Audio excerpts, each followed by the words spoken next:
दिव्यवाणी दिव्यवाणी दिव्यवाणी दिव्यवाणी. Praise the lord. मगच्या बा भयणीनो, तुमच्या मुखार म्हाका दोगां व्यक्तींचे, ह्या दोगां तरणाट्यांचे, तो एकलो यशस्वी जाल्लो कसो आनी एकलो भुरगो, ते यशस्वी जिणेर कशे गेले पावले, कली सकत तांचे थंय काम करतली म्हणल्या विशयांत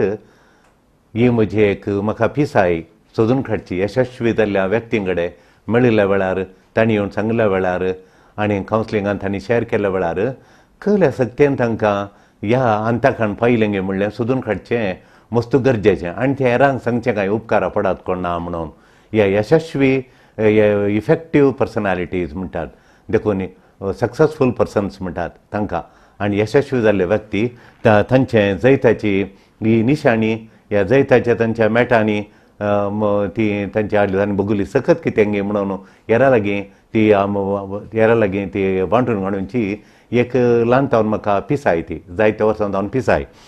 तशें आसता ह्या दोन तरणाट्यांचे व्यक्तित्वा मुखांत तुमचे तांचे यशस्वी जिणेची कथा तुमच्या लागीं वांटून काडूंक आशा येता. एकलो जावन आसा एक भुरगो एक दीस आयलो आमच्या पार्लराक आयलो आनी म्हणालो म्हाका कंप्युटर शिकोवची आशा म्हणालो. सुमार 10 वर्सां जाती ती आतां. देखून कंप्युटर शिकची म्हाका एक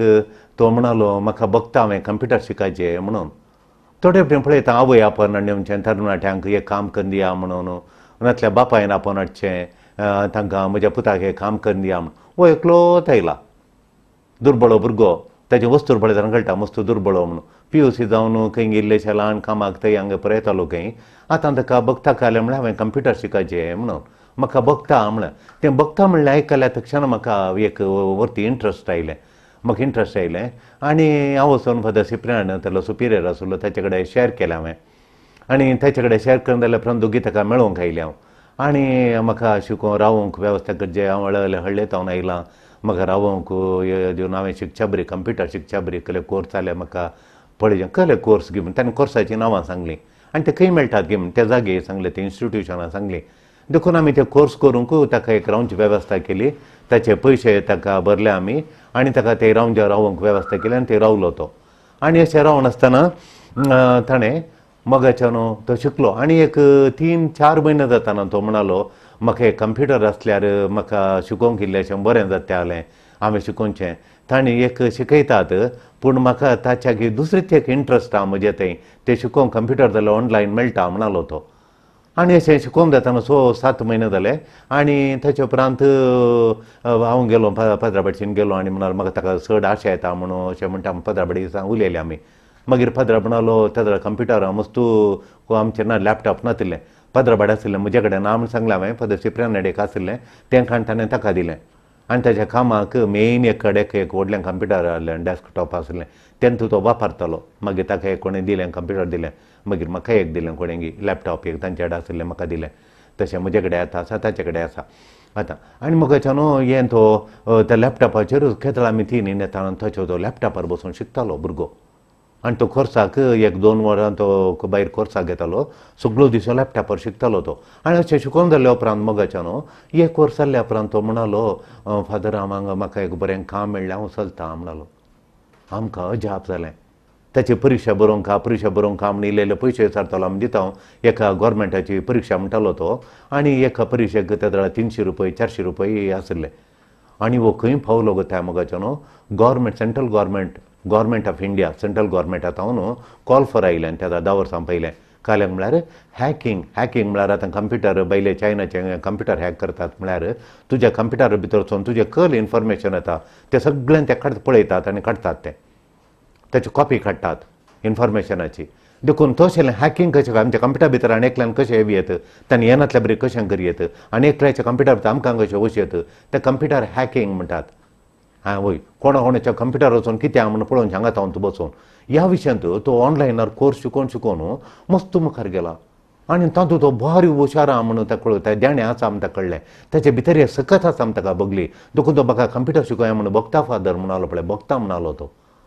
मागीर ताका दिल्लीक आपयलें ऑनलायनार हांगा परिक्षा जाली परिक्षान तो पास जालो इंडियातून कितल्याक जाणांक मात्र सेकंड रावंडाक आपयल्यात तांणी ती दुसरी परिक्षा दिल्ली वचूंक ताका पयशे आमी अरेंज केले तो दिल्ली गेलो आनी थंय गेलो आनी ताका रावंक आनी परत वेवस्था आसली आनी थंय वचून परिक्षा सेकंड रावंडाची परिक्षा तो बरोवन आयलो थंय तो पास इल्लेशा कितल्याक जाणां हांगसून काडले ताका आनी सेंट्रल गव्हर्मेंटान काम मेळ्ळें 10 वर्सां पयल्यान ताका 5,500 रुपया सांबाळ मेळ्ळो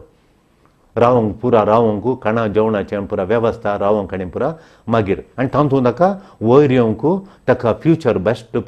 रायट फ्युचर आसा म्हणून ताका आमकां कळोवन आयलें आनी एक दीस हांव दुबय रेतीर दिवंक येता आसतना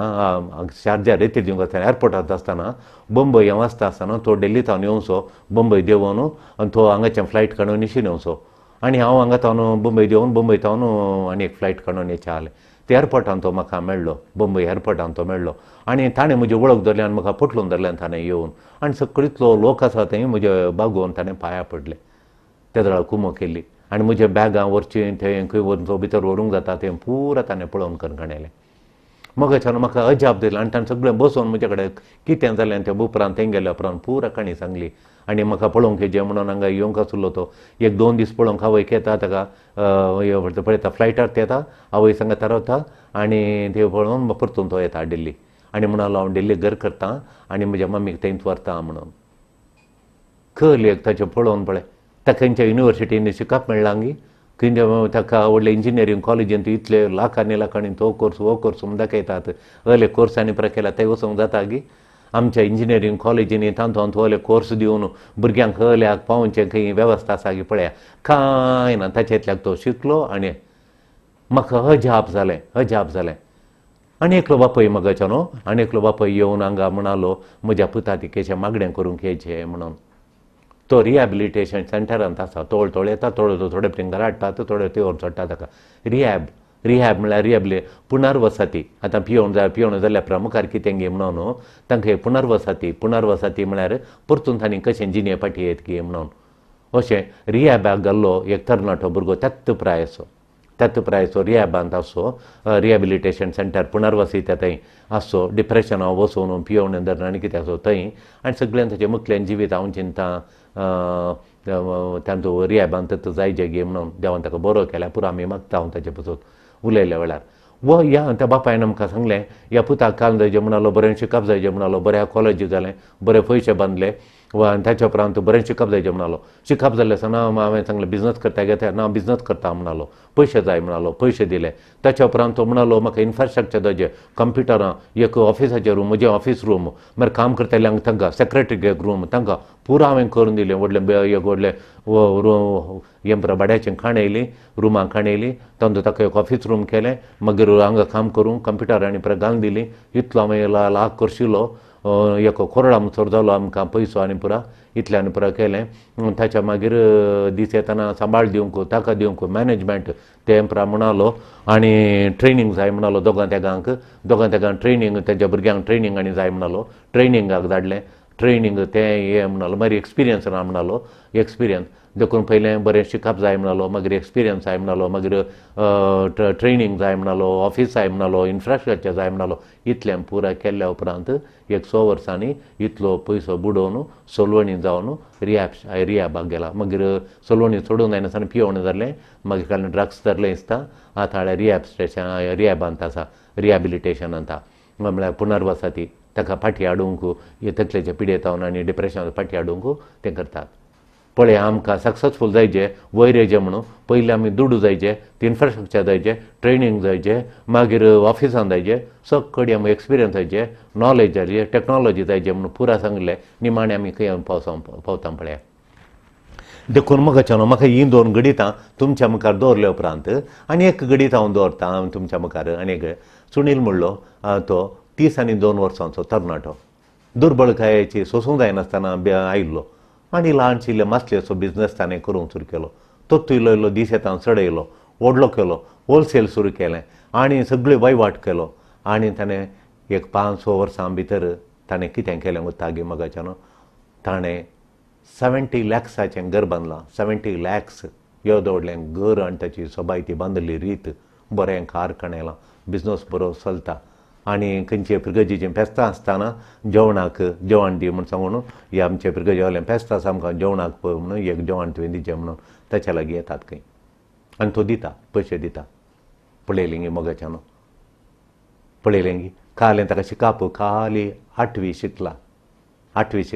खंय पावला पळय केदोडलें केलें पळय कितें म्हळ्यार हे जैताची मेटांनी चलुल्ले तांचे ते एक विशेश सकत आसली हांवें विचारलें ताचे कडेन तुका ह्या अंताक कसो पावलोय तूं खाली तूं 8वी शिकलाय न्ही अशें कसो पावलोय म्हणून ना फातर म्हाका बगलें हें खालें करिचें म्हणून इल्लें हांव सुरू करून करिचें म्हणून आनी करतना म्हाका चड करया बगलें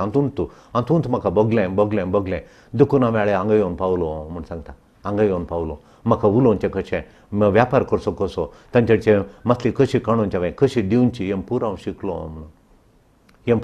म्हणून हांव वयर आयलो म्हूण तो सांगता अशें वयर आयलो म्हूण सांगता. मागीर एक तुमच्या मुखार हांवें दवरूंक ना मदर तेरेसाचो बूक वाचतालो ह्या दिसांनी मस्तो टायम आसा संजेचो मेळटा इल्लोसो आनी त्या टायमाच्या वेळार हांवें मदर तेरेसाच्या जिणेची कथा वाचली मोगाच्यान मदर तेरेसाच्या जिणेची कथा आनी ती कित्या भायर येयली कशी भायर येयली इतली महान कशी जाली ह्या महान व्यक्तीचो गूट कितें अशी ह्या कश्टा मदें ती कशी वयर येयली सुरूच्या दिसांनी आनी सगळ्या संवसारार तिचें नांव सगळ्या संवसारार तिचें नांव गाजता परजळटा नेकेत्र तें आनी ती कशी ती इतलें करूंक शकली ती म्हूण पळयतना ती फस्ट ते बुकाचेर त्या बुकाचेर बरयता ती मदर तेरेसा तिच्या सांगता म्हाका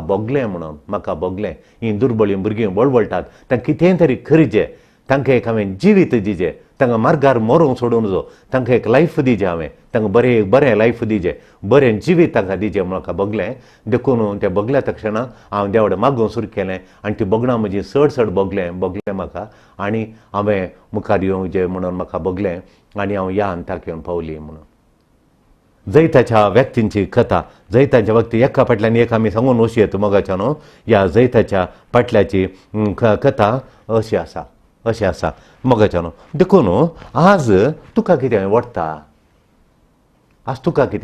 आज म्हाका कस जालें कली सकत वडटा म्हाका बरें करूंक या जियोंक कली सकत वडटा करूंक हांवें खालगा आज 10 वर्सां पयलें न्ही म्हाका 10 वर्सां पयलें म्हणलें येवन नजो आयच्या दिसा हांवें मुखार एक महान व्यक्ती जायचें जाल्यार आयच्या दिसा म्हाका कली सकत वडटा गे म्हणलें हांवें पळयचें पडटा. ह्या सक्तेक ह्या महान व्यक्तीच्या सक्तेक ते म्हणटात म्हजे भितर एक दिसानातली सकत इनविजिबल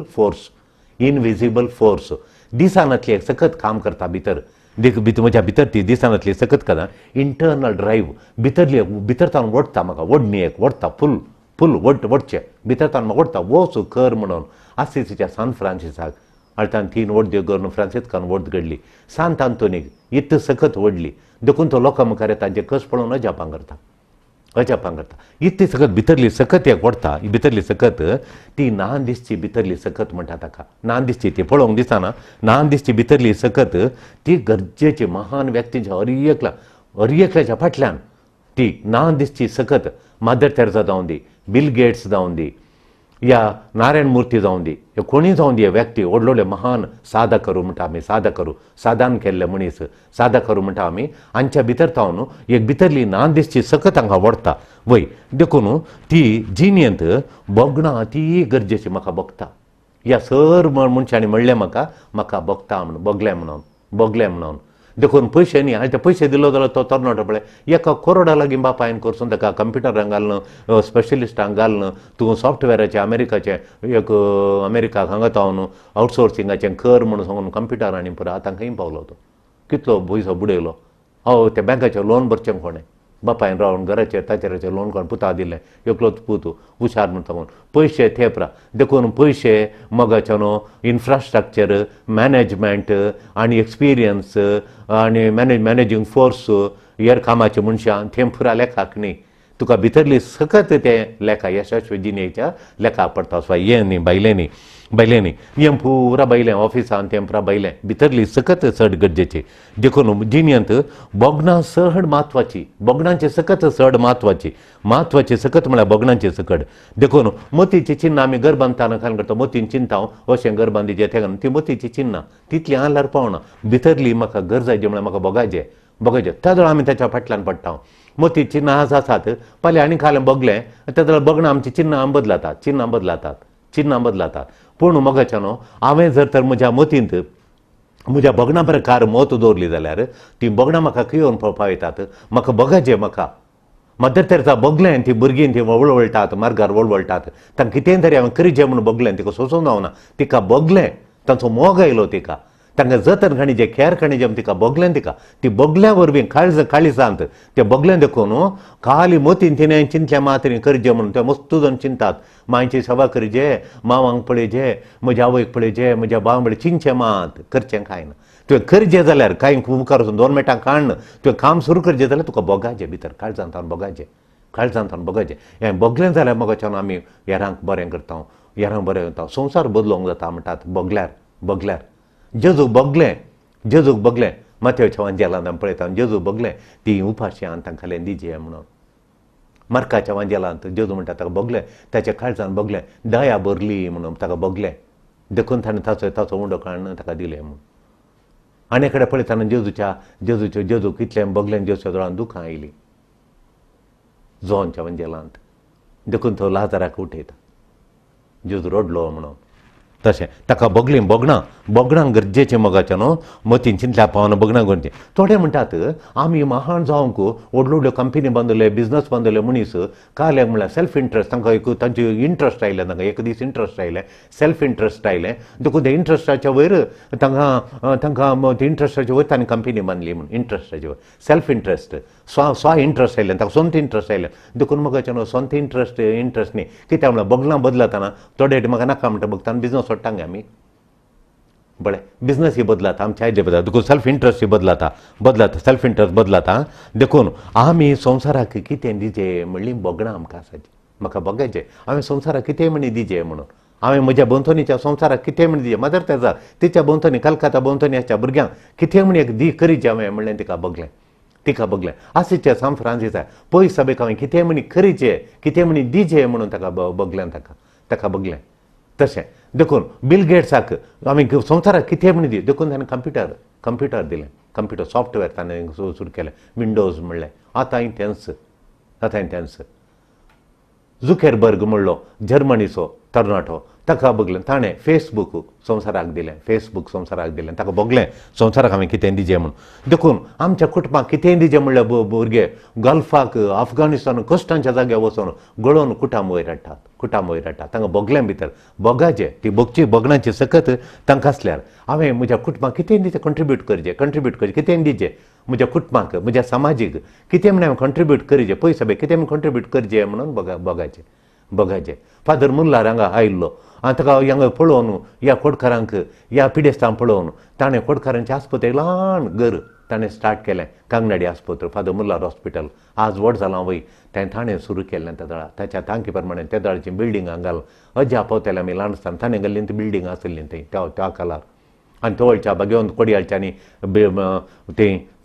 बिल्डिंगां घाल्ली ल्हान बिल्डिंगां त्या कालार वय मगाच्यान ताका बगलें आपण बरें करचें म्हणून देखून आमच्या आवय बापायन बगलें आमच्या भुरग्यांक बरें शिकप दिचें बगलें देखून तांणी नीस पेज जेवन पोटाक पोट मारून बूक मारून तांणी आमकां शिकोवन आज आमकां खंय पावयलें आमकां कितलें शिकप दिल्यार मागीर दोगां भुरगीं नाकात आमी खंय तांव शिकप दिवचें म्हणून एक भुरगें पुरो म्हणटा आमी पूण तांणी आमी 9 जाणां भुरग्यांक तांणी वाडयलें आनी म्हाका BSc म्हणसर शिकप दिलें नवाड्डी कॉलेजीन फेलोशिप कॉलेजीन BSc म्हणसर शिकोवन तांणी त्या वेळा BSc म्हणसर मागीर फादराब जावंक येता म्हणटाना BSc शिकलें म्हणलो वोस म्हणलो मायकी संतोश जालो वोस म्हणली मागीर येताना रडलीं ती पूण आमी ती मोगान रडलीं फादराब जावंक येता म्हूण देखून मोगाच्या न्हू आमकां एक संवसाराक दिजें आनी संवसाराक दितेली आंत तांकां आमी एप्रिशिएट करूंक जाय आनी एप्रिशिएट करतना आमचे थंय बदलावण येता संवसार बदलाता हांव कोणेंय तर हांवें जाल्यार तांकां तो कोरोना वायरसाच्या लॉकडावन जाल्ल्या वेळार आमचे थोडे मनीस व्हडले मनीस न्ही ल्हान मनीस तांचे इसरनांनी परत तांणी केल्लें ती बरीं कामां सरकाराच्या देवान सरकारान त्या बुकाक बरीं कामां बरोवची त्या बुकांत कांय पयल्या पेजींत वाचूंक मेळटात म्हणून हांवें सांगलां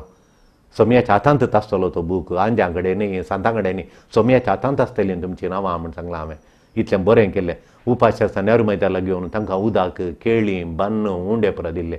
वय दायजे व्हडले तल्या संस्थांनी खंय पळय रिमोट खंय पळय बलतांगडी त्यांनी इड्यांनी आनी पुरा वचून मंजेश्वर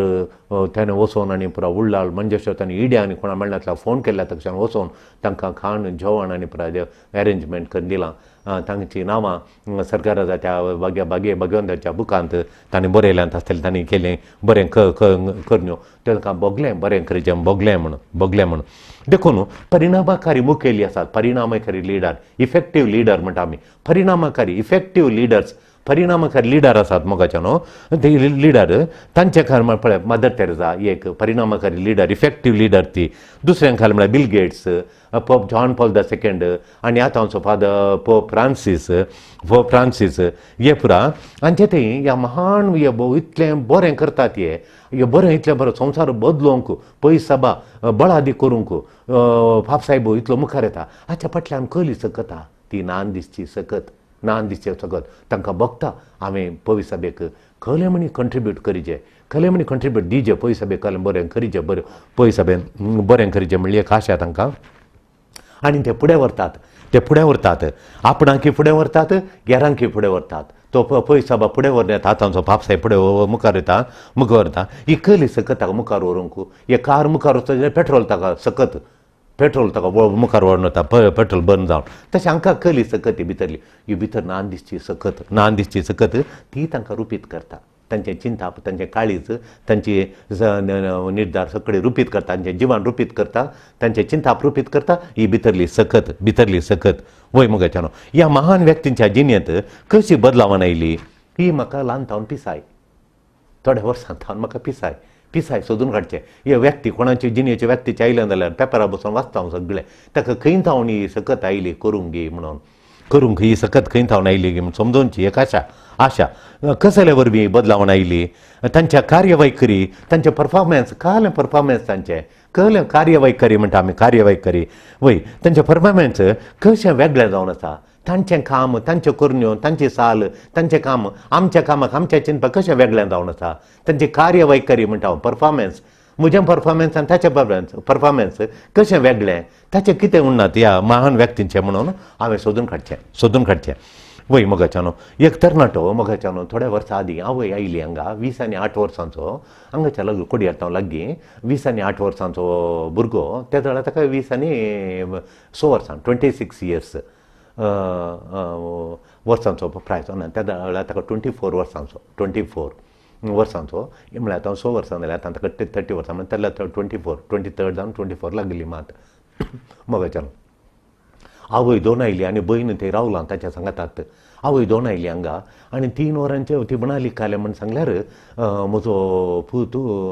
मेजाचेर स्टूल दवरून वयर फॅनाक हें दोरी बांदून गोमट्या घालतलो. हांवें बागी लोटलें आनी बागी लोट उक्तें जालें फादर तें बागेर तिके उक्तें जालें ताका कापी पिवंक 3 वरांचेर म्हण आमी न्हिदला आमी चिंतलो तो कितें येना गे 3 वरांचेर ताका एका कापी जाय आसली. त्या दिसा येवन येताना मेजाचेर स्टूल दवरून वयर हाका दोरी बांदता वयल्या फॅनाक दोरी बांदून आनी गोमट्या घालून पास घालून म्हाका पळोवन ताणें काडली दोरी आनी सकयल येयलो कांय ना मागीर काल कितें आयली म्हणून ताणें बोल्ट घालो तो शिरकणांतल्यान बचाव जाल्या नातल्या कितें करचें जालें म्हणून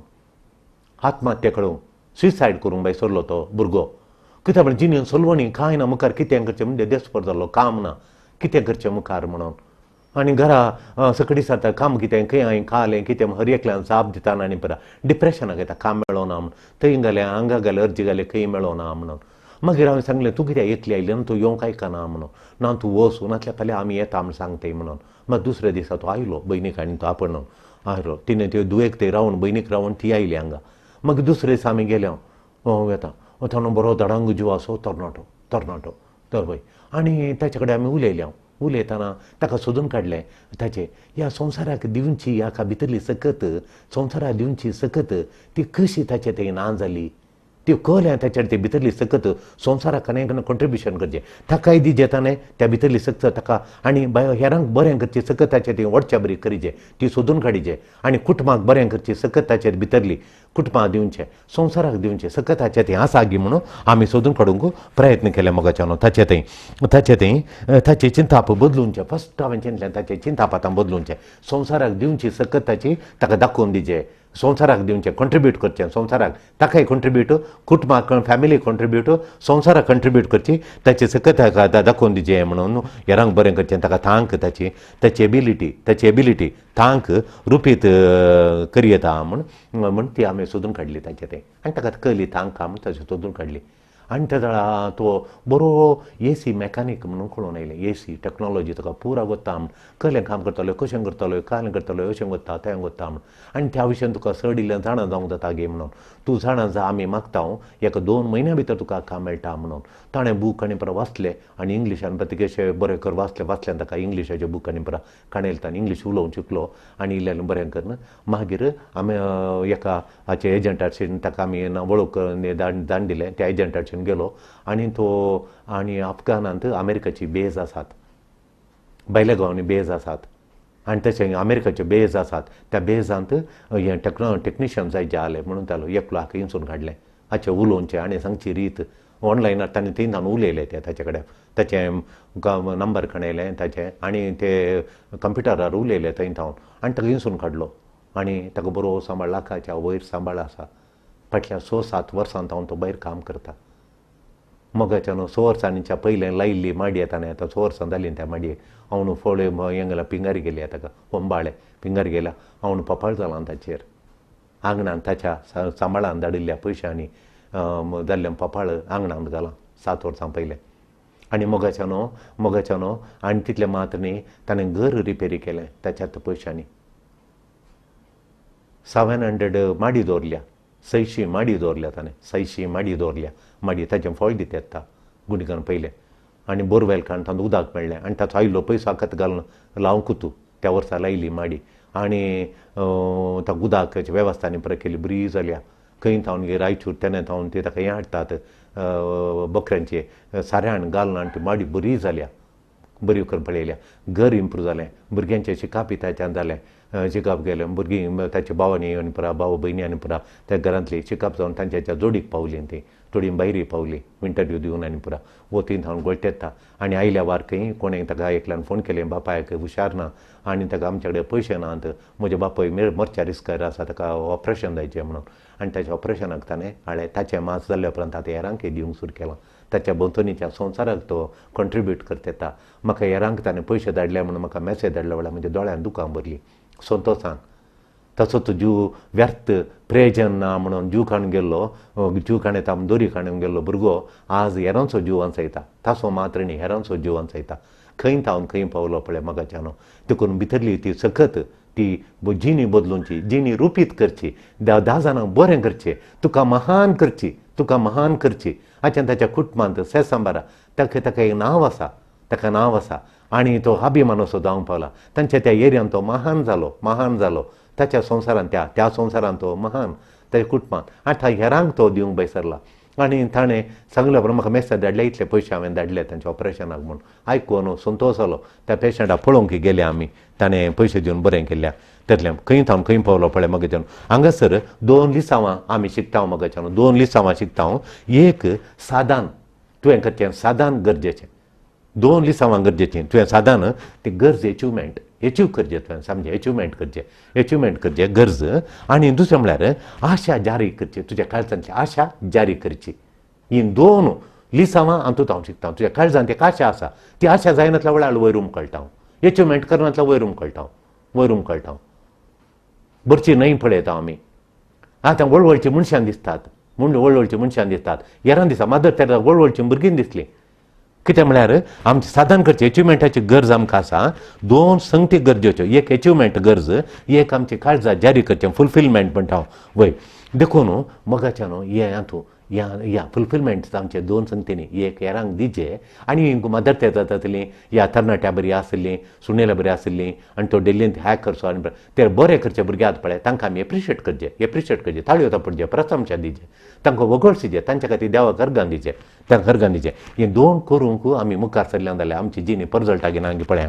देखून थोड्यांक संपन्मूल जाय मोगाच्यानो बेस्ट काम जायचें म्हळ्यार बेस्ट एज्युकेशन जायचें मूल सौकर्य जायचें इन्फ्रास्ट्रक्चर म्हणटा जायचें मागीर तांकां मनी जायचे दुडू जायचे मनी दुडू मागीर ऑफिस मॅनेजमेंट हें सगळी जायचें निमाणें तांणी पोचोन पावचें न्हय रिहॅबिलिटेशन सेंटरान पुनर्वसती म्हळ्यार पांय मोडल्या उपरांत तांकां पुनर्वसती म्हण ते पांय मोडल्यांक ते सोलोवंक आनी परत प्लास्टिकाचे पांय घालून आनी परत एक्सिडेंटान पांय मोडिल्ल्यांक परतून ते रिहॅबिलिटेशन सेंटरार व्हरतात थंय तांकां ते मोडिल्ले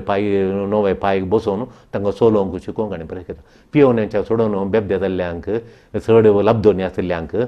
चड लाभ जाल्ल्या बॉन्डिंग जाल्ल्यांक बोटली सांगता बोटल्यो दणकाणयल्ल्यांक तांची जिणी पिड्डार जाल्ल्यांक परतून तांणी पियेनाशें कुटाम बरें करूंक तांकां रिहॅब स्टेशनां म्हणटात तशें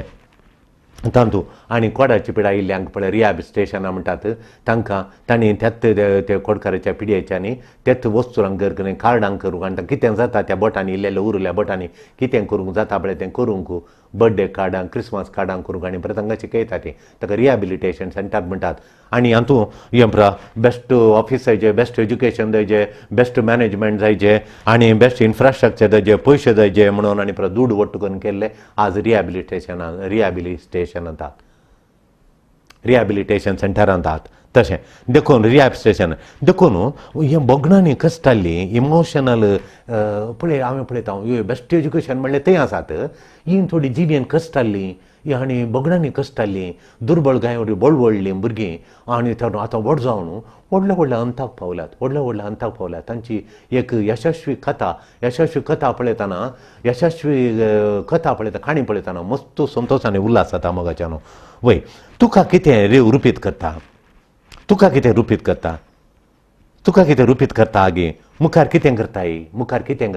म्हाका कळली सगळ्यात रुपीत करता मुखार तूं कितें करताय थोड्यांक आदी कशें तशें आतां आनी तशेंच सर्वतां आदी पास्ट प्रेझंट आनी फ्युचर पास्ट कशें सोलवणी आतां सोलवणींत मुखारी सोलवणींत तशेंच येता म्हणून आदी देखून आदल्यान तुवें पळोवंक वचून जा मुखार कितें तें तुज्या हातांत आज कितें म्हणलें तुज्या हातांत past is should not be your destiny थोड्यांक पास्ट इज देयर डेस्टिनी तांचे डेस्टिनी म्हणल्यार तांचें निर्मोणें आदी कित्याक तेंच निर्मिलो मुखार ये म्हणून ना आदी तुका सोलोवन येवंक पुरो पूण आतां मुखार अमिताभ बच्चन एका स्टोरीचेर सांगता तो सांगता 66 वर्सांचेर ताका करोडाभर कितल्यांगी रिणान भरिल्लो तो आनी ताणें कोण बनेगा करोडपती म्हणल्यात ताणें मुखार गेलो तो करचें म्हणून पयल्यान ताका ताचे सकत ताका म्हणटालो म्हाका बोगलें हांवें हें प्रोग्राम करचें म्हणून ताका बोगलें म्हणटा तो आनी गेलो आनी तें प्रोग्राम ताणें केलें हिट्ट जालें तें प्रोग्राम कोण बनेगा करोडपती हर एका भारत इंडियांत सगळेंतल्यान त्या टायमार कोणी हालानातले घरा भितर टीव्ही मुखार बसलेले तितलें हिट्ट जालें आनी ताका करोडांनी पयसो मेळ्ळो ताचें रीण फारीक करना रिणांत तो भायर आयलो त्या प्रायाचेर देखून म्हज्या आदलें तशेंच रिणांत पडलां आतां येवन म्हाका भायर येवंक जायना तशें परत चिंताप आमचें तें आमी दवरून वचो आदीं कशें तशें फुडें कशें पळयचें आमी मुखार वचचें कितें गरजेचें म्हळ्यार तुवें काणसो निर्धार मस्त गरजेचो एक बोतीन तुवें निर्धार कर काणयचें मुखार हांव जैतें वन जाता म्हणलो निर्धार हें कशें करता म्हणलो निर्धार तुज्या बोगणांच्या वयर तुजें अशें बगलें तक्षणा अशें करता म्हणलो निर्धार तुवें काणयचें निर्धार डिसिजन इज ग्रेट तुवें काणसो निर्धार देखून अल्टिमेट निमाणी सकत ती निमाणी फावर तुका मेळचो त्या तुज्या निर्धारांत तुज्या बोगणांच्या वयर तुका अशें बगले क्षण तूं एक निर्धार करून खाणेचें त्या निर्धारांत मोगाच्या न्हू आमकां मेळची सकत तांतू आटापून आसा देखून तूं कित्याक चलवलोय ताची राजावां दितात कित्याक चलवलोय म्हणून चलवणां मस्त जोन येतात कावन्सिलींग येतात हांवें बिजनस सुरू केलो बायल्या गांवांत आळ्या स्टेशन जालो हांवें ते बायल्या फॉरेनांत गेलो आनी गल्फांत गेलो बिजनस सुरू केलो हांव चलवालो म्हण येतात हांव ताचें कितें कारणां म्हणटाना तांणी दिवचीं कारणां जावन आसात काल्यार म्हळ्यार म्हाका नो मनी पयलें कारण म्हज्या कडल्यान दुडू नातलो पयशे नातले आनी स्टार्ट करूंक हें जाताना म्हाका तांतू घालूंक पयशे नातले हातू घालूंक पयशे नातले थंय पयशे गेल्ले जाल्यार म्हाका मेळटाले हांगा पयशे गेल्ले आनी म्हण तशें कारण नो टायम कळ्ळें तुका वेळ ना म्हणून पयशे ना म्हणून मागीर नो टेक्नॉलॉजी ना म्हणून म्हज्या लागीं जाय जाल्लें तोली मिशिनां नातलीं अर्ली मिशिनांतलीं अर्ली कंप्युटरां नातलीं तशें म्हणून मागीर म्हज्या लागीं मस्तू कॉन्टॅक्ट्स नातले म्हाका मस्तू लोकांचे कॉन्टॅक्ट नंबर कॉन्टॅक्ट आसा जाल्यार म्हज्या लागीं कॉन्टॅक्ट नातले म्हण ताणें म्हणचें मागीर म्हाका तेन्ना सड्डे एक्सपिरियन्स नातले म्हण एक्सपिरियन्स जायत जाल्यार म्हाका आनिल्लें चड एक्सपिरियन्स जायत जालें एक्सपिरियन्स उणें जालें म्हण ताणें म्हणचें एक्सपिरियन्स उणें जालें म्हण मागीर म्हाका मॅनेजमेंट बरें मेळोना व्हडलें मॅनेजमेंट जायत जालें म्हजें मॅनेजमेंट बरें नातलें म्हजे ऑफिसर्सांनी पुरा बरें नातलें म्हजो मॅनेजर बरो नातलो ताणें पुरा आळे बैल्या संगतींक आनी पुरा हें एक मोगाचें न्हू एक हाचे वरवीं कालें कळटा म्हळ्यार हाचें खरें तुका रुपीत करची सक्ती येवनी तुका रुपीत करची सकत येयनी तुका रुपीत करची सकत येयनी बैली सकत न्ही वय नो टायम नो टेक्नॉलॉजी न्ही हें जावंक पुरो सलवणीक एक कारण जावंक पुरो तुज्या सलवणीक एक कारण जावंक पुरो ना म्हणना आमी पूण तें तुका डिफायनींग फॅक्टर न्ही तुका डिफायनींग म्हळ्यार मुखलें बरें जावचें रुपीत करची सकत ती मुखार तूं बरो जावचो तुका रुपीत करची डिफायनींग फॅक्टर ही न्ही मनशाक जैत आसा करची विशय वो न्ही बायलो दुडू ना म्हाका मॅनेजमेंट ना म्हाका कॉन्टॅक्ट नंबर ना म्हाका टायम पावना आनी म्हाका आनिल्ले चड करून पयशे पावनात टॅक्नॉलॉजी पावना हें बायल्यो संगती तुका रुपीत करच्यो सक्ती हाणेंनी सगळे पयशे आल्यानंत घालून वयर आयिल्ले ते विशेष म्हणल्यार समाजीन पळोवंक चड मेळना अशें कांय नासतना ते सुरू करून मेटांनी हंतांनी वयर येवन बरें कर मॅनेज करूंक शिकिल्ले ती भितरली सकत दवरून कळोवन त्या सक्ते प्रमाणें सगळे बांडावळ करणे आयले मनीस ग्रेट जावन आसात तें डिफायनींग पावर तुका रुपीत करचो विशय तो तुका रुपीत करची सकत ती तुका रुपीत करची हे बायले संगती तुका रुपीत करच्यो संगती न्ही त्यो भितरले संगती तुका रुपीत करच्यो संगती ती जावन आसात देखून मोगाच्या न्हू जैत रुपीत करची विशय खंयचे जैत रुपीत करची ते सलवणी रुपीत करची जैत रुपीत करचे विशय जावन आसात भुरग्यांक तुमी शिकयचे क्रिएटिविटी सृजनशील क्रिएटिविटी आतां कोडयाळांत सॉंग्स नातलीं विल्पी रेमेंबर्स आयलो नवीन ते तराचें सॉंग्स आयलें ताचे ते केशे पयलें एंड्री डिसोजाचें सांगता ये कात्रिना आमी दोगी शेजारा ताचीं पदां आनी उपरांत विल्पीची नवी तांणी सोदून काडलें नवें सावन तांणी हाडलें सृजनशील तांणी इल्लीशी बदलावण हाडली तांणी विल्पीचे पयलीं आमकां खंय तली पदां मेळटलीं त्या टायपाचीं पदां मेळची खंय आमकां पळोवंक मेळना ताचे तावन आमकां मेळटात ताचें सृजनशील क्रिएटिविटी दुसरें कालें म्हणलें पयलीं तुमच्या भुरग्यांक शिकयचें क्रिएटर नवें सावन कालें हाडूंक आयल्या वर आमी पळयलें एक टूथपेस्टा ब्रित आसा टूथपेस्टा ब्रित ताचे भितर तांणी कालें घालां हें वाड्याचें पीठ करून दाळ वांटून ताचे भितर घालां गलसो सामान आनी पुरो घालां तुवें तेल उण करचें तें ट्यूब असो पिळणी एक रावंड काडल्यार जालो वाडे जालें ट्यूबा भितर घाल पळय नवें सावन तांणी हाडलें नवें सावन हाडलें देखून आतां सांग तुका संवसारांत मुखार येजें जाल्यार तुवें नवें सावन क्रिएटिविटी भुरग्यांक तें खाली बुकान तें पुस्तकां दिना मस्तकाक घाला पावना क्रिएटिविटी हाडूंक तुवें भुरग्यांक शिकयचें करुया आतांच त्या भुरग्यांच्या काळजांत घालचें क्रिएटिविटी नवें सावन क्रिएटिविटी सृजनशील कंथारां बरयताना काणी सांगताना सृजनशील हाडूंक पळयचें दुसरें कालें मोगाचें म्हळ्यार डिटर्मिनेशन म्हळ्यार बद्द हें हांवें सुरू केलां हाका हांव जीव दिता मदें आनी कडेन आनी इल्लेशें काल करचें आनी एक काल करचें हांवें पयलें रिक्षा घालूंक आमी ताका सांगलें रिक्षा घाल म्हूण रिक्षा जाल्यार कोणें सांगलें टेम्पो घालीचें म्हणून आनी हाची रिक्षा काडली रीण फारी जावंक ना आमकां सांगनासतना आनी एक टेम्पो काडलो टेम्प्याचेर तो बसलो आनी रिक्षाणेक दिलें टेम्प्यार बसता आसतना टेम्प्याचेर ताका थंय समान जावना आनी एक टेम्पो काडलो 2 टेम्पे जाल्यार बरें म्हणून आनी रांदय हाडची म्हणून ती रांदय हाडली हांगा ताच्या टेम्प्याचे पयशे दिवन आनी टेम्पो तसो जालो म्हणून बँकाच्यान येवन आतां गरत आनी बँकाचे सोडटात गी पळय एका तावन एकाक वय सलवणी देखून मोगाचें डिटर्मिनेशन म्हळ्यार एकाक बद्द जावचें तें घट्ट जावन काडूचें तुका दिवन दुसरें पॅशन म्हळ्यार वडणी थंय पयशे मॅनेजमेंट बरें क्वॉलिटी एज्युकेशन तेंपरा थंय सलवणीच्या अंत मेळचें सलवणी आनी तेंपरा पूण जैतांत क्रिएटिविटी, जैताच्या व्यक्तित्वांत, ह्या महान व्यक्तीच्या जिणेंत क्रिएटिविटी म्हणजे सृजनशीला, नवें संरचनात्मकाकरण करचें. दुसरें डिटर्मिनेशन म्हळ्यार बद्द रावचें नाका. तिसरें पॅशन म्हळ्यार तुका ओडणी, म्हाका खरी जेत्त म्हण सकाळीं हांव संजय न्हिदता म्हणसर खरी जे म्हणली ओडणी. हय एकल्या दिसारलें केदाळचो ना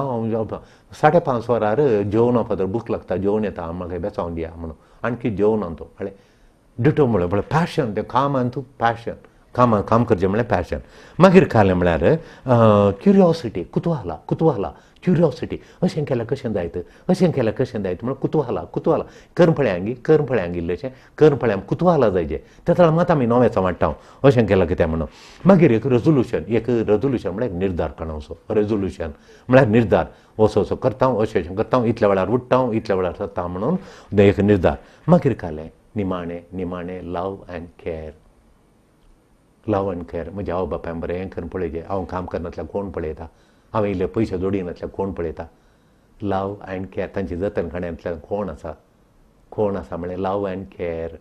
अँड केअर. इतलीं मेटां जैताच्या मनशाची, जैताचें म्हणजे ही मेटां पळया मदर तेरेसाचें. ताचे पयलीं शिशुभावानांनी कोणें बांदलें, दुसऱ्यांचें पळयान तिणें केल्लें न्ही. तिणेंत सृजनशीला, क्रिएटिविटी तिचेंत नवेंत. डिटर्मिनेशन, सकाळीं उठून ती दवली, कोवें तातूंत भायर येयली तिच्यान. एक पॅशन, न्हिदल्या वेळार मागणें केल्यान दवलीत पॅशन. भुरग्यां मारगालीं भुरग्यां म्हळ्यार अशें. मागीर क्युरियोसिटी, आजकालीं भुरगीं म्हाका म्हणलें हें म्हजें बाळ क्युरियोसिटी, काल जाल्यार कितें जालें भुरग्याक, कशें आहा तें आज भुरग्यां थंय क्युरियोसिटी. मागीर रेजोल्युशन, निर्धार. तिका ह्या भुरग्यां खातीर हांव जीव दिता म्हणलो निर्धार. लव अँड केअर, तांची जतन घडोवचें, मोग करचें, हुस्क्यार करून आनी देखून सोलवाले मनशांक आमकां रुपीत करचे विशय उलयनात ते. तांचे कडेन उलया, हे विशय आमकां रुपीत करचे, आमची जिणी रुपीत करचे. हें सांगलें. हें तुका रिसोर्सफूल पर्सन, तुका रुपीत संपन्नूल व्यक्ती करतात. खंय गेल्यार तूं वलें आसल्यार उपकार पडटा. एकलो म्हाका म्हणालो काले म्हळ्यार व्हडल्या कंपनींत तो प्राय 1 जाल्यार उलोवन आलें. व्हडल्या कंपनींत आलो, सगळे म्हणजे कंपनी म्हजे इश्ट आले, सगळ्यांक काडलें. पूण म्हाका रिटायर जाल्या उपरांत ताणें 10 वर्सां दवरकण येलो म्हणून. 10 वर्सां 72 वर मागीर रावता म्हणून विचारलें. म्हज्या मिसेसान म्हाका सोडून ना, देखून हांव सोडून आयलो म्हणून. 10 वर्सां ताका दवरलो परतून तांणी. 60 वर्सांचें रिटायरमेंट, परतून 10 वर्सां सांबाळ दिवन तांणी बरो सांबाळ, ताच्या चड सांबाळ दिवन दवरलो मात ताका दवरलो. आनी ताका दिवचे जाल्यार ग्रॅच्युटी, तें प्रोविडंट फंड हेर एक तांणी बरें करून दिलो आनी बरो व्हडलो सन्मान दिलो. कित्याक म्हळ्यार एकटी मिशीन रावल्लें, ताणें भायर तावन एकल्याक हाडयलो. कोणावरीन तें मिशीन स्टार्ट करूंक जावना कंपनींत, व्हडली कंपनी ती ब्रिटीश कंपनी गेली. वो गेलो, वो तातूंत ते टूल्स मेकर, इन्स्ट्रुमेंट मेकर तो गेलो. पळयलें आनी तो एक ताचो फाट मोडला म्हणून जालो. काय कर समजत ना. आनी एक केलो ताणें वेल्डिंग आनी परत धर आनी परत कर हें फाट करून ताका बसयलो. मिशीन दवलें. तो फाट तो जरोवन गेलो, तो लागाणातलो. देखून तो फाट ताणें काडलो. तो तुम ताका कळलो. ताणें व्हरून गेलो आनी एका सकाळीं थावन 1-2 वरां भितर ताणें कर न्हय एक सादार मट्टाक करून बसयलो. मागीर बरो ताणें परतून करून दिलो. सादार मट्टाचो करून मिशिनां कामां जालें, सगळी कंपनी चल्ली. ते सगळ्या कंपनीन गेलें, व्हडलें मिशीन 2 दीस रावल्लें, आख्या खबर धाडली आनी येवन पळोवन आनी सोमांग केलें म्हणून. वो आमकां गरजेचो, आख्या क्रिएटिविटी आहा म्हणून सोदून काडलें. आख्या क्रिएटिविटी आसा हातून, वो सजन वो करून दिता आखम.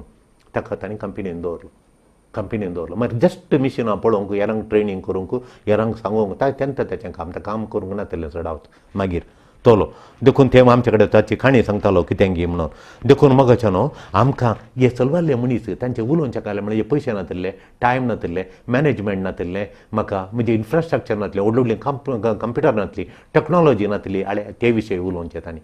आपणाक रुपीत करचे विशयी क्रिएटिविटी ते उलयनात, डिटर्मिनेशन उलयनात, पॅशन ओडण्या विशयान ते खबर काडनात. ते उलोवंक तुले सोलवणेचे मनीस चलवाल्ले. क्युरियोसिटी म्हाका कुतुहाला म्हणजे त्या विशयान उलोवंक तुलयनात ते. आनी निर्धार हांवें निर्धार काडून ते निर्धारा विशयान उलोवंक तुलयनात ते सलवारचे मनीस, सलवारले मनीस. सोलवणींत उलोवचें, पयशे नासले, ते नासले, ह्या विशयान ते खबर काडनात. ह्या विशयान खबर काड. आमच्या भुरग्यांक त्या चलोवणे विशयान पयशे दुडू दिता, ते दिता, सुरू करे म्हणून जो हें ताच्या त्या काळजान घालचें. क्रिएटिविटी घालचें, डिटर्मिनेशन घालचें, पॅशन ओडणी ताचे तें घालीचें, क्युरियोसिटी कुतुहाला ताचे तें घालीचें, रेजोल्युशन निर्धार काडूचे सकत ताचे तें घालचें, care and love and care ताचे तें घालचें. मोग आनी जतन येरांचो मोग येरांचें जतन घालूनचें त्याच्या म्हणचें गेल्यार तो जिणेंत वयर येता तो आमकां ते रिसोर्स विशय उलयतात ते रिसोर्स म्हळ्यार पयशे कंपनी रूम ते उलयता सलोणीचे मनीस तांचे ते रिसोर्सा विशयान उलोवणें तांचें ते रिसोर्सफुलनेस म्हळ्यार तुवें रिसोर्सफूल व्यक्ती जायचे रिसोर्सफूल ते रिसोर्सा विशयान उलोवण जो रिसोर्सफूल जायचे रिसोर्सफूल म्हळ्यार काय रिसोर्सफूल म्हळ्यार संपन्मुलांनी पयशे दुडूनी तूं मोला अदीक जायचें तुजे ती आसच्यो सकत भितरली नांदेशची सकत कली ती नांदेशची सकत क्रिएटिविटी ती सकत करता डिटर्मिनेशन तुवें बद्द जाल्ल्या क्षण ती सकत भायर येता तुजे तावन ओडणी येताना ती सकत भायर येता क्युरियोसिटी कुतूहला तुज्या त्या सावन तुजी भितरली सकत नांदेशची सकत बळ अदीक जाता तुवें निर्धार करण्याल्या वेळार तुजी भितरली नांदेशची सकत बळ अदीक जाता मोग आनी येरांची जतन करण्याल्या वेळार येरांचो मोग येरांची जतन करण्याल्या वेळार ती जतन करण्या वेळार ती भितरली सकत तुजी ती भितरली कठीण सकत ती भितरली नांदेशची सकत तुजें ती काम करता मोगाच्यानो वय तशें देखून मोगाच्यानो आमचो निर्धार आमकां रुपीत करता देखून आमी डिसिजन ते आमचें डिसिजन कशें डिसिजन करचें म्हण आमचें डिसिजन रुपीत करता आमचो निर्धार रुपीत करता देखून यशस्वी व्यक्तींक ती निर्धार तांचे गरज पळयत आमी मदर तेरेसाच्या जिणेंत फ्रांसिसाच्या जिणेंत जॉन पॉल सेकंडाच्या जिणेंत बिल गेट्साच्या जिणेंत नारायण मुर्तीच्या जिणेंत आनी कोण महान व्यक्तीचें खणया तुमी तांचे 3 निर्धार दिसून येतात पयले फोकस म्हणजे तांचे गामान दिवचें ही पळय रँकडची भुरगीं शिकपाचेर गामान सुरूतावन तूं शिकपाचेर गामान शिकप सोडल्यार तांकां दुसरें कांय ना शिकपाचेर गामान तुज्या कामाचेर तुवें खंयच्याचेर करताय खालन करताय तूं वयर येताय कशें ताचेर तुवें गामान दिचें त्या ताचेर गामान देखून म्हाका फोकस ताच्या हाचेर तें गामान दिताना खाल जाता कोता तुज्या बोगडांचेर फिलिंगाचेर तूं फोकस करताय तुज्या आदल्या जिणेर तूं फोकस करनाय तुज्या फोकस करतना आतां तुजें फिलिंगां कालें म्हज्या बोगडां कली भितर कालें म्हाका बगता कालें करीचें बगता मुखार कालें हांवें कशें वचाचें बगता ताचेर तूं ताचेर गामान दिजें वय तुजेर आनी हेरांचेर गामान दिजें तुज्या आदल्या फाटल्या जिणेचेर न्ही हें फोकस गरजेचें ती निर्धार करूंक 3 गरजेचें म्हण सांगलें निर्धाराक 3 गरजेचें म्हण सांगलें एक तें दुसरें कालें म्हळ्यार तुजें अर्थ दिता तें तो निर्धार करण्या लक्षणां अशें केलें जाल्यार फाल्यां अशें जाता तुजी जिणी अर्था बरी जाता तुका देदेस्पर जायना हांवें पास घालून गळपात घालून आत्महत्या करीचे वय सुसायड करचें म्हूण तुका बगना जीवघात करचें म्हूण बगना जीवघात करूंक तुका बगना ताच्या वेळार तुजी जिणी अर्था बरी जाता ओ म्हजे जिणेवर मम्मीक हांवें कुमो करूंक का हांवें जतन म्हणून तुजी जिणी अर्था बरी जाता तुजी जिणी मस्त अर्था बरी जाता आनी खाल म्हळ्यार म्हजी सुरवात जाता स्वाय म्हजी आखेर न्ही थोड्यां जिणी म्हजी आखेर जाली देखून हांवें वयतान उडयां नातल्यार गळपास केल्या म्हजे जिणी आखेर न्ही ही सुरवात बिगिनींग नॉट एंड तुज्या जिणेची सुरवात त्यो जाता देखून तुजो अर्थ जाता तुवें निर्धार करण्याचो अर्थ जाता देखून तुजें मिनींग मुखार तें चड गरजेचें मिनींग तिसरें जावन आसा म्हळ्यार देव म्हाका पनीश करता देवान म्हाका शिक्षा दिता की देव म्हाका रिवॉर्ड दिता देव म्हाका इनाम दिता की शिक्षा दिता हें गरजेचें थोड्यांक देव म्हाका शिक्षा दिता तें केल्यार शिक्षा दिता हें शिकलां देव आमकां इनाम दिता तो म्हणटा बायबलांत एक बायबलांत पळोवंक गेल्यार 1000च्या की वयर हजारांनी देवाची बसवणी आसात प्रॉमीस आसा तुका सांगात दिता तुका प्रॉस्पॅरिटी समृद्धी दिता तुका शांती दिता संतोश दिता तुका दायज दिता तुवें आशेलें दिता तुज्या काळजाची आशा पूर्ण करता तुज्या काळजांत हांव रावतां तुका चलयतां तुका आदर चलयतां तुजें नांव म्हज्या हातार बरोवन खणयतां तुका रक्षण दिता म्हज्या बडव्यांक धांवन तुजी वाट उजवाडयता तुज्या वाटेक दिवो जाता म्हूण 1000 आनी 1000 दिता म्हळ्यार देखून देव आमकां शिक्षा दिना देखून तुज्या मतीन देव म्हाका आशिर्वाद दिता की शिक्षा दिता देव म्हाका पुरस्कार दिता की तिरस्कार दिता हें तुज्या मतीन तुवें दवरून घडयचें देव आमकां आशिर्वाद दिता पुरस्कार करता जाल्यार तिरस्कार करिना पुरस्कार दिता देखून त्या देव आमकां देखून देवाचें देणें म्हाका मेळटा गे हें 3 तुज्या मतीन आसा जाल्यार तूं जैताच्या मनशांच्या जिणेंत हें 3 आसा देखून तुवें गामान केंद्रीकृत करतना तें तुका अर्थ दिता तुजें गामान केंद्रीकृत करतना एकाचेर तुवें गामान दितना तूं शिकून वयर जाताय बरे मार्क मेळटात आनी डॉक्टर जावंक येता आज एक भुरगें म्हणटा म्हाका मेडिकल सीट मेळ्ळो म्हाका पियूसून बरे मार्क मेळ्ळात त्यांक आयिल्लें कावन्सिलिंगा फर्स्ट इयरी सेकंड इयरी तेच्या आवय कुवेट जावन म्हाका तेच्या मार्काची लिस्ट धाडटा आनी म्हणटा म्हज्या भुरग्यान इतले मार्क काडल्यात फादर मागा तुमी म्हज्या भुरग्यान मेडिकल सीट मेळोंक म्हणून पळय कितल्या दुर्बळकायेन तावन आयिल्ली. आनी एका भुरग्याक बापूय ना, आवयन भायर वचून शिकोवन आनी त्या भुरग्याक आतां मेडिकल येता, बरोय मार्क आहात. कितल्या एका 2 पेपरांत 100 मेळ्ळ्यात. आनी एक दुर्बळें भुरगें बंटवळ तावन फोन करता, ताका 2 पेपर दवेंती ताका मॅथ्सांत 100 मेळ्ळे. आनी हांवें सांगलें तुका मॅथ्सान 100 मेळ्ळ्यार हांव दिंबी घालार दिता हांव. रिजल्ट येयल्यान इस्कालासान म्हाका पयल्यान फोन करतात 100 म्हणून. ताका धैर्य म्हळ्यार भियेतलें तें परीक्षा बरोवंक. ताका सुरूच हांव ट्रेनींग केलें, कावन्सिलींग कर, ही बायलेची ओड सेक ताच्या गेल्या वेळार हें भिरांत ताच्या मतींतल्यान गेलें. ही ताची भितरली बोडची ती भितरली सकत दिसानातली सकत ताका हांवें दाखोवन दिली भुरग्याक. एफटीन ताणें फिजिक्सांत 100 काडल्यात, मॅथ्सांत 100 काडल्यात, मागीर एकांत 99 काडल्यात. बुदवंत भुरगें दुर्बळ कुटुंबांतलें सगोळीक इल्लीशी करून शिकयता ताका आवय बापूय. शिकयता ल्हानसो दोगो आतां सगोळीक करना हाडे शिकतात. आनी भुरग्यांचे मार्क पळया, PUCचे रिजल्ट आयला तांदूळ दिता, मार्क दिता 97.98% कोणा काडल्यात ताणें PUCंत. तशें देखून मोगाच्या न्हू आमकां गिव अप सोडटा म्हणटाय गे आमी मुखार येता गे आमी मुखार वचचें. तूं वय तुजें गामान केंद्रीकृत करतना तुका अर्थ दिता, अर्थ जाताना बोगणां येतात करूंक, बोगणां येतात कितें करचें म्हणलें करूंक, बोगणां येतात एक्शन करूंक मुखार येतात. देखून पयलें निर्धार, मागीर तें अर्थ दिताना तुका अर्था बरी जाता, तूं काम करूंक मुखार येताय. मोगाच्या न्हू 15 वर्सां आदीं वो निर्धार हांवें घेतिल्लो जाल्यार म्हूण थोडे पश्चाताप पावतात. वो निर्धार हांवें 15 वर्सांत घेतिल्लो जाल्यार म्हणून थोडे पश्चाताप पावतात. अर्थ जाताना बोगणां येतात मोगाच्या न्हू. अर्थ येताना बोगणां येतात. आनी बोगणां येताना आमी कितें करता, आमी मुखार बरें करूंक आमी मुखार येता. वय देखून हांव खंय आसतालो म्हणटा 15 वर्सां आदीं हांवें निर्धार केन्ना हांव खंय आसतालो म्हण आमकां बोगणां येतात थोडे फावटी. ल्हानसा आर्मस्ट्रॉंग म्हणलो, ल्हानसा आर्मस्ट्रॉंग म्हण आमी पळयलां पेपरार पळयतले हांव. तो एकलो तरणाटो मोगाच्या न्हू, तो 7 फावटी फ्रांस दी टूर म्हणून आसा सायकलांत. बारी नांवाडी मिलियन्स डॉलर्स मेळटा ताका, मिलियन कितले डॉलर मेळटा ताका. ते कितले गितांनी वचोंक गुड्या वयल्यान पर्वता वयल्यान देंवोन वचोंक आनी फ्रांस दी टूर म्हणून तातूंत 7 वर्सां तो कंटिन्यूस चॅम्पियन जालो.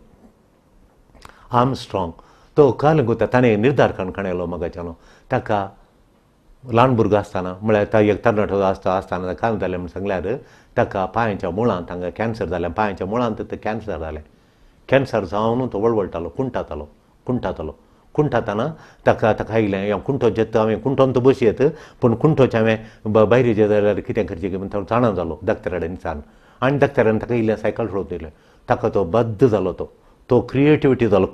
सायकल येणें व्हरचें तेणें व्हरचें तशें अशें शिकलो सायकल गुड्डोवंक शिकलो. आनी त्या पांयांक बोळे येवच्या खातीर पांयांक बोळे आयिल्ले सायकल सोडलो आनी ताच्या वयल्या सण्णेर सोडोवंक शिकलो, देंवोवंक शिकलो आनी करून आनी व्हडलो मास्टर जालो. कॉम्पिटिशनाक गेलो, तो फस्ट आयलो. 7 वर्सां ताणें चॅम्पियन, तो संवसाराचो चॅम्पियन. तो ताची कथा पळयतना ताणें काडलेलो निर्धार पळयतना इतली खुशी जाता की सांगचें नाका. आतांची देखून मोगाचें न्हू हांवें आदलें चिंतून आतांचें प्रेझंट लायफ म्हजें बोगणां कशें आहात म्हणून ह्या विशयांत हांवें दैक हाचे वयर कामान दवरचें. दुसरें संवसारा विशीं म्हजें चिंताप केलें. संवसारा विशयांत संवसार हांवें मुखार येचें बरी ना गी, संवसार म्हाका लगाट काडटा गी, संवसार म्हाका विरोध आसा गी. संवसाराच्या विशयान म्हाका जाता म्हणलें तुका बगता गी देव आसा म्हाका संवसार देवान ह्या संवसारान म्हाका जिवंक जायते वंत केलां. संवसारान हांवें कितें करीचें म्हणून संवसाराचें तुका पळयतना दुबळी तांकां बरें करचें म्हणून बगलां जाल्यार तूं मुखार येताय. तुजी भितरलीं बोगणां घट्ट जातात, भितरली सकत वाडटा, तूं संवसाराक बरें करून येताय. तें तुका रुपीत करता. देखून तुका हें पळयतना तुका हें रूप दिता अर्थ करूंक, तुजें बोगडांक रूप दिता. तुजें अर्थ करचें तूं न्हय, तो अर्थ तूं करताय तुज्या जिणेक आनी तुजे जिणेंत तूं एक रुपीत करताय. देखून आमी अमेरिकेचो डॉक्टर पळयता जेसन फुंग म्हणून अमेरिकेचो डॉक्टर. तो मोगाच्या न्हू ताणें एक निर्धार करून काडलो. कित्याक म्हळ्यार तो एक दीस पळयता ताच्या कुटुंबाच्या आबागी कोणागी किडनी डायलिसीस करूंक, किडनी फैल जाल्या वेळार डायलिसीस करूंक व्हरता ताका. आनी तो गेल्ल्या वेळार ताच्या आबाग गेल्ल्या वेळार तो रावन पळयता ल्हान भुरगो थंय आसचो लोक तांणी वळवळचें किडनीच्या पिड्या वरवीं. ही कशी पिडा येता, आबूचो कितें वळवळलो, कितें आबू मेलो, इतलें डायलिसान कित्याक तो बोमारतालो. ही किडनी म्हळ्यार काय जालें म्हूण समजता. व्हडलो डॉक्टर जाता आनी ह्या किडनीच्या पेशंट डायलिसीस नासतना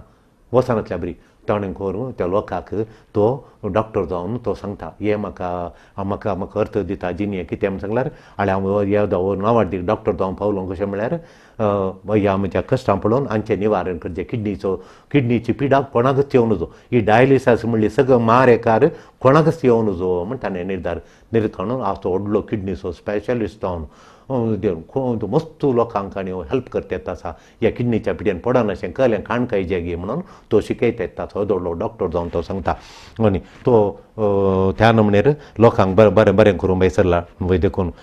ताची जिणींत रुपीत करता हे तुज्या गरज निड्स निर्धार करता देखून म्हाका न्हू तुजो गरज कळ्ळ्यो गी म्हणून तुज्यो गरज कळ्ळ्यो गी म्हणून अशें जायचें जाल्यार म्हाका गरज कळ्ळें गी म्हणून म्हज्यो गरज तेंगी आसचे पयशे आसचे इन्फ्रास्ट्रक्चर आसचें आनी टॅक्नोलॉजी आसचें व्हडलें आसचें दुडू आसचें तेंगी तुज्यो गरज कालें आतां बरें करून गरज कालें तुका गरज कालें जिणेंत म्हणल्यार तें रुपीत करता पयलीं तुका आसा जे टार्गेट म्हळ्यार एक शेवट आसा जे तुका हांव अशें करीचें म्हणून 10 जाणां बरें करचें मादेर तेजा बगल्या तुका आवय बापायक हांव बरें कर पळयता म्हणल्यार एक टार्गेट आसा जे कित्याक करचें म्हणल्यार पयलें टार्गेट आसा जे ही तुजी गरज निड्स निर्धार करता तुजें टार्गेट आल्या क्षणां ही म्हजी गरज करतना दुसरी गरज कितें हें म्हजें टार्गेट जाल्यार म्हाका तें गरज न्ही दुडू गरज न्ही म्हाका व्हडलें इन्फ्रास्ट्रक्चर गरज न्ही हांव सुरू करता हातून तूं म्हणून एक निर्धार करता तूं निर्धार करणे तुज्यो गरजो मेळाशें करता तुजी पातयेनी येता तुका टार्गेट आहा ह्या टार्गेट मुखार वचून म्हज्या आवय बापायन पळयचें तांकां जाय जाल्लें वखदां तेंपरां पळयचें हांवें पिडेस्तांक पळयचें जाल्यार हांवें कितें करचें जाल्यार तुका जाल्ल्यो तुज्यो गरज तुजेर पातयेनी दवरता हें म्हाका मेळटा ती तुजी पातयेनी तुका जाल्ल्यो गरजो तुका मेळाशें करतात वय थोडी संवसार कुटाम बांदून हाडटात आनी थोडे नाश करतात थोडे कुटाम बांदून हाडटात थोडे नाश करतात पळया मोगाच्यानो हे फायर फायटर आसा अग्निशामका दळा म्हणटा फायर फायटर गुजो पेटल्या क्षण ते पालवोनचे अग्निशामका दळा म्हणटा ताका तांचे थोडे तांदूळ जीव दिल्या तांणी उजो पालवताना वचून पेट्टाना घराचेर वचून उदक घालूंक ते भितरल्या बाबारच्या भुरग्याक बचाव करच्या खातीर ते येतात भुरग्याक पटलून नटात आनी त्या वस्त्र उदो लागून कितले जण मेल्ल्यात तांणी जीव दिलो आनी त्या उज्यान तांव नेरांक बचाव केलें पळय तांणी केलें एकच कितें म्हळ्यार आपल्या कुटुंबाक नांव वाडोवंक आपणाक नांव वाडोवंक कुटुंबाक नांव वाडोवंक आनी देवाक महिमा हाडूंक तांणी करचें टेररिस्ट घालून करतात तेचीन ते टेररिस्ट तांणी म्हणजे तांचे देवाक महिमा म्हूण ते बॉम्ब मारतात एकल्या जुशी मारल्या आसतना बॉम्ब फुटोवन 200 जाणां 300 जाणां मेल्ल्या क्षणां ते देवाचें नांव काडटात गॉड इज ग्रेट म्हणटात देव ग्रेट म्हूण सांगतात देवाचें नांव देवा महिमा मेळ्ळी म्हणटात आनी म्हज्या आवय बापायक हांव बरो मेळ्ळो म्हणटात टेररिस्ट पळया गी तांची टार्गेट पळया गी तांची टार्गेट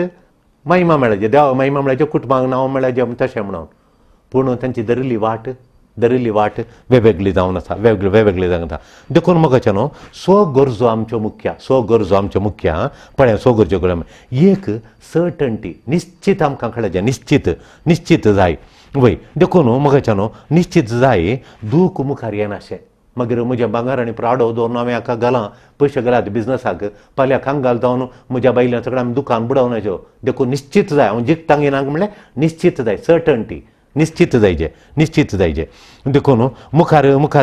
कितें जाता केन्ना जाता कशें जाता ह्या विशीं निश्चित जावचें म्हजें बिजनस केन्ना मुखार कितें जाता केन्ना हांव लाभ काडूंक सुरू करता हांव आनी कशें म्हाका मुखार येता हें हाचे विशीं निश्चित समजूंक आमकां येता ही आमची गरज निश्चित जावचें गरज ह्याची गरज आहा केदाळ हांव पयशे काडटा कितें म्हणून एकलो पयशे घाल तेत्ता आनी त्या बेजार करून तिसरे फावटी आमी हेचें तें कालें जायना म्हणून ते आयलो एकलो इनवान्सो ताका ते रिबान कातरूंक आपयल्लें आनी तो इनवान्सो कालें म्हणटा पळय तूं पयशे घाल शेजारी तो कालें कॉर्पोरेटर घेंग तें आनी तो म्हणटा इर फाट दे पापार बोलपा खास इतना पुरा देपून येपा गा म्हणून पयशे काडचे करेक्ट टायमार तुवें पयशे काडचे ते अशें मात घालूंक पळयचें तुवें पयशे घालतना देखून कशें काडटाय म्हणून म्हाका दुसरें घाल अनिश्चिताय गरज निश्चित अनसर्टनटी अनिश्चिताय गरज अनिश्चित आसल्या वरवीं आमी जिखता आमच्या जिखपणेक अनिश्चित मस्त गरजेची अनिश्चित आसल्या वरवीं आमी अशें घाल्यार ह्या ट्युबा भितर पीठ आनी पळय घाल्यार सोबीत येत गी म्हणून चिंतून अनिश्चिता कशी येता कळ्ळें देखून ताणें घालून पळयलें ती आयली ते निश्चय सोमा येता गी नांगी म्हणल्यार अनिश्चिता वही आतां लग्नान जिवीत इल्लेशें अनिश्चित आल्या वरवीं खंय सोमा चलता गी ना चलता गी म्हणून अनिश्चिता वैगी न्ही वैगी जाता गी ना जाता गी ना म्हणजे निश्चित सांगूंक जायना देखून आमी काय करता जाता इतली खबर काडून ते निश्चित करूंक पळयता देखून अनिश्चित आल्या वरवीं एज वेरायटी आसा आमी बदलता तोय बदलता तशें वेरायटी हेज येतल्यार नाना तरांचे हेज येतले आतां वस्तुरांती सेम वेरायटी अनिश्चिता हें वस्तूर आमी केलें जाल्यार हें चुडीदार मार्केटीक घालें जाल्यार ही टी शर्टां पॅन्टां हांवें मार्केटीक घाली जाल्यार ही टीव्ही हांवें मार्केटीक घाली जाल्यार ही विकतात की ना विकतात देखून ती सोबीत काडूंक वेरायटी हाडूंक आमी गमान दिता वट्राशी टीव्ही केलें ना अनिश्चिताय गरज आमच्या जीक फॅन दुसरें खालें म्हळ्यार क्रिटिकल आनी सिग्निफिकन्स म्हणटा आमी क्रिटिकल आनी सिग्निफिकन्स मस्त गरजेचें वय मगाच्यान क्रिटिकल आनी सिग्निफिकन्स म्हणटात देखून आमकां जाय स्पेशल मनीस थोडे फावटी आमी बघता समाजींत विशेष मनीस स्पेशल मनीस युनीक पर्सन म्हजे बरें दुसरो विशेष व्यक्ती म्हजे बरें दुसरो कोणी जावन जो म्हणून मेकींग मोर मनी कशें हांवें विशेष व्यक्ती जावचो कसो हांवें म्हज्या एरियांत हांवें एक नावाडीक एक मनीस जावचो हांवें विशेष मनीस कसो जावचो म्हळ्यार एक मेकींग मोर मनी म्हळ्यार चड दुडू कर न्हू पयशे आसूं लाड व्हडलें घर बांदलां म्हण एक मागीर थोडे टॅटू घालून हांगा टॅटू घालून आनी थोडे कानांत सारक्यो घालून हांव ग्रेट म्हूण दाखयतात हांव विशेष मनीस म्हूण टॅटू घालून कानाक हलक्यो घालून वो हांगा एक काले भांगाराचे घालून आनी हांगा दोळ्यां कडेन काश्टे कडेन भांगाराची हांगा गुळो तोपून आनी हांव विशेष म्हण जाय कशें जावचें विशेष म्हण तशें वय आख्खा बॅकग्रावंड नाका कांय नाका विशेष जावंक मगाच्यानो टॅटू गिट्टू आनी कांय गरज ना विशेष जावंक आनी देखून मगाच्यानो व्हडलो बिजनसमॅन जावंक बाब बिजनसमॅन जायचे आ बी बिजनसाचे बॅकग्रावंड आनी कांय नाका व्हडलो मनीस जावंक हांव महान व्यक्ती जावंक व्हडली संस्कृती नाका म्हज्या कुटां पयल्यान हांव करना आयिल्लें आमकां जाणा आसा देखून हांवें करता तेंपराक गरज ना म्हाका जाय दुडू जाय व्हडल्यान संपणमोला जाय हेंपराची गरजच ना मोगाच्यानो हांव महान व्यक्ती जावंक तेंपराक गरजच ना म्हाका तें गरज ना मारकालें गरज म्हाका थोड्यांक फामाद जावंक फास्टस्ट वाट ताजें फास्टस्ट वाट वय फास्टस्ट ग्रेस्त जावचो व्हडलो मनीस जावचो मान जावचो एकच वाट काले म्हळ्यार हिंसा वायलन्स गन काडचो आनी एकल्याच्या माथ्यार दवरचो आनी टप्प करचें तो दुसऱ्याचा पेपर येता फ्रंट पेजीर अळे कोणी उत्तर प्रदेशान कोणी एकल्यान कितल्या पुलिसांक जुशी मारलां खंय एका मनशान आनी तो आनी कडेन मध्य प्रदेशान सोबर पडलो तशें तो 4-5 दिसांतून पेपरार मुख्य ताचो एकच बडे महान व्यक्ती जालो तो वय गण्ण काडून शूट केल्लें देखून इन्स्टंटली फेमस जालो तो इन्स्टंटली घडये भितर फेमस जालो तो वय खंडीत की फेमस जावचे खंडीत की 100% खंडीत गण्ण काडून शूट केलें हिंसा केलें जाल्यार दुसरे दिसा तो फेमस जालो सकाळान तुज्या संवसाराक तुजें नांव कळटा आनी यारां तुका प्रतिक्रिया दितात की तुवें पळयतात की आयकतात की टीव्हीर पळयतात की शंबर तुवें 7 पुलिसांक जुशी मारले म्हणटा सकडी पळयतात 100% पळयतात तुका पेपरान पळयता कोण तो कालें शूट जालें पळयतात हें निश्चित महान व्यक्ती जावंक निश्चित देखून तुका सिग्निफिकन्स करता मगाच्यानो देखून अनसर्टनिटी म्हणटा अनिश्चिता तूं कितें जाता गी तुका एक्सायटमेंट जाता गी तेन्ना तुका कुतुहाला येवच्या बरें तें करता तुका सिग्निफिकंट करता व्हड म्हत्वाचो व्यक्ती करता तसल्या संगतींक तुवें जीव दिल्ल्या वेळार व्हड महान व्यक्ती जावचें जाल्यार ताका तुवें जीव दिचें आयज त्या मनशान पुलिसान जीव मारले ताणें जीव दिलो ताका येळा पाशी दिली खंय ताका शूट केलो खंय तो रिस्क काडटा म्हाका फेमस जायचें शूट केल्यार हांव फेमस जाता बॉम्ब घाल्यार टेररिस्ट जाल्यार फेमस जाता रिस्क येता जीव दिवंक रेडी आहा तो जीव दिवंक रेडी आसा वय मगाच्यानो तशें सिग्निफिकंट जावंक तुवें जीव दिवंक रिस्क घेवंक रेडी आसा तशेंच मगाच्यानो कामांत हांव न्हू बऱ्या वाटेत हांव न्हू बरी टार्गेट काडून बरी ते टार्गेट पावची एक वाट जर तूं येताना ताकाय तुवें तुजो वेळ तुजो गामान दिवचें आनी दिवचें मस्त गरजेचें वय देखून मोगाच्यानो मोग आनी जतन पंचवें जावन आसा मोग आनी जतन आमकां मोग संबंध जाय लक्षिलो इंटिमेसी जाय आमच्या आवय बापाय लागीं मोग आमच्या भुरग्यांक कुटुंबा लागीं मोग यारा लागीं मोग इश्टा लागीं मोग इश्टागाती जाय ते मागण्यांत आमकां तो मोग वाडटा फ्रेंडशिपान तो वाडटा सांगाता उलयतना चलतना शेअर करतना तो मोग वाडटा इत्यादी तो मोग वाडटा मोगतनो देखून निश्चित अनिश्चित विशेष स्थिती म्हत्वाचे सिग्निफिकन्स तुका विशेष स्थिती तुका विशेष एक निश्चित अनिश्चित 4 संगती पळया. एक निश्चित अनिश्चित ह्या ग्रेट मनशांच्या जिणेंत आसा. एक निश्चित आसा तांच्या एक अनिश्चित आसा. दुसरें तिसरें काय म्हळ्यार तांकां विशेष स्थिती आनी सिग्निफिकन्स वय सिग्निफिकन्स म्हणटा आमी विशेष स्थिती म्हत्वाचें सिग्निफिकन्स वय तशें हें म्हत्व वय तें हें म्हाका जाता म्हळ्यार निर्णायक विशय निर्णायक म्हत्वाचें तुका निर्णायक हें घडसूंक आमी एक वाट सोदी जाय. एक सर्टन्टी अनसर्टन्टी. दुसरें काय म्हळ्यार म्हत्वाचें सिग्निफिकन्स म्हणटा आमी सिग्निफिकन्स म्हत्वाचें. मागीर दुसरें काय म्हळ्यार वय क्रिटिक्स म्हळ्यार निर्णायकाचें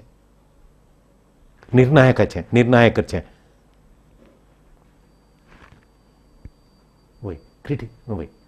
तें क्रिटिकल म्हणटा आमी. क्रिटिकल म्हळ्यार निर्णायक अंतकणाचें निर्णय येंगी तेंगी निर्धार करचें. हें 4 आमच्या जिणेंत गरज आसाचें. हें सोडल्यार हे आमच्या पर्सनालिटीच्यो गरज आनी मोग आनी जतन मोगाचें न्हू मोग आनी जतन आमच्या स्पिरिटाक गरज आमचें स्पिरीट वाडोवंक आनी हें घडसूंक आमी वाडा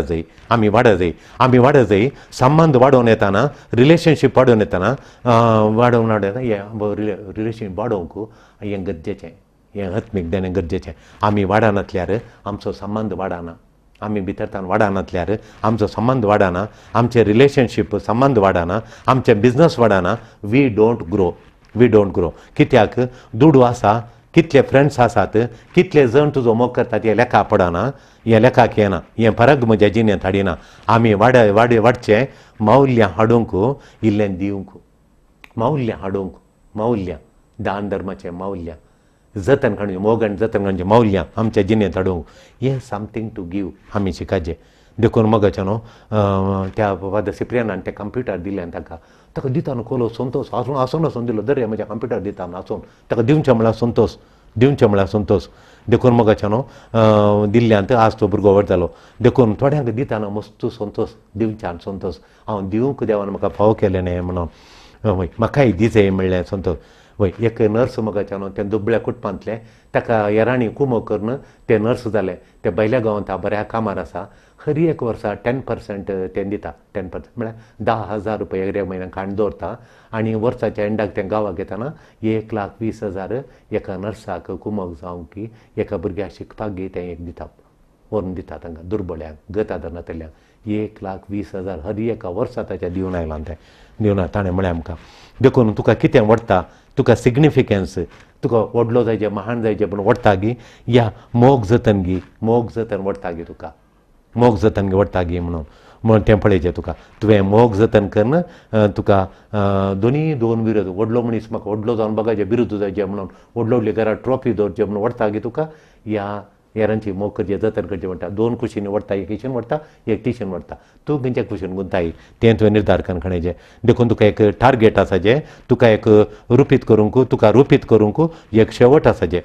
आनी त्या टार्गेटा व्हरून पावचें एक वाट ताका मॅप म्हणटात. तुका त्या टार्गेटाक तुवें चिंत धरल्या बरी 10 जाणांक हांवें कुमो करचें म्हूण बघताना 10 जाणांची कुमो करचें जाल्यार तुका ती वाट कळ्ळें खंयच्या वाटेन तूं कुमो करताय कशें तूं कुमो करताय गी म्हणलें एक वाट तुवें त्या वाटेर चिंतल्या बरी जारी करून हें वाट तुका जायचें. दुसरें सिग्निफिकन्स म्हत्वाचें जावंक तुका तुका तें व्हरून पावयता. दुसरें टायम गरजेचें. टायम थोड्यांक टायम आसा म्हाका टायम जाय म्हणून कितले वर्सां जाय 100 जाय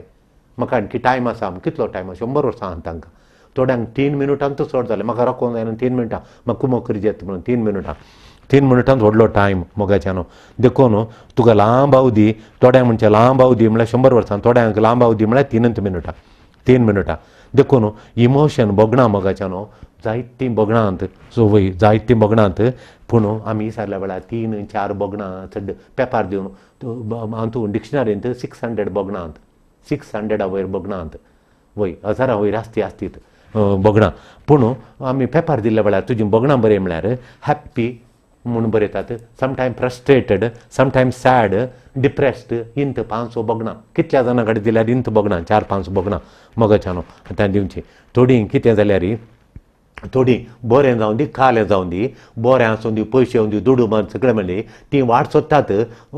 बेजारेंत खंत बेजारेंत बुडोवन वचोंक डिप्रेशनां वचोंक वाट सोदतात थोडीं संतोसान कांय नासल्यार संतोसान वाट सोदतात आमी कालेची वाट सोदता म्हळें देखून चिंतया तुका एक तूं एका कुद्र्यार आसाय म्हण चिंतया ह्या विसारचें सगळ्या भुरग्यांक आनी पुराय एक दिवचें हांवें प्रयोग दिवचें एक्सपेरिमेंट करचें चिंतया म्हण सांगचें चिंतया आमी एका कुद्र्यार आसा बोंतोवणी उदक पावस येयलो आळ्यात पावस येयला की आवरायलां खंय पावस येयलां खंय तशें पावस येवन आवरायलें म्हणजे कुद्रो बुडटा 9 वरांचें टायम दिला 9 बुडटा तूं कोणाक पयलें फोन करताय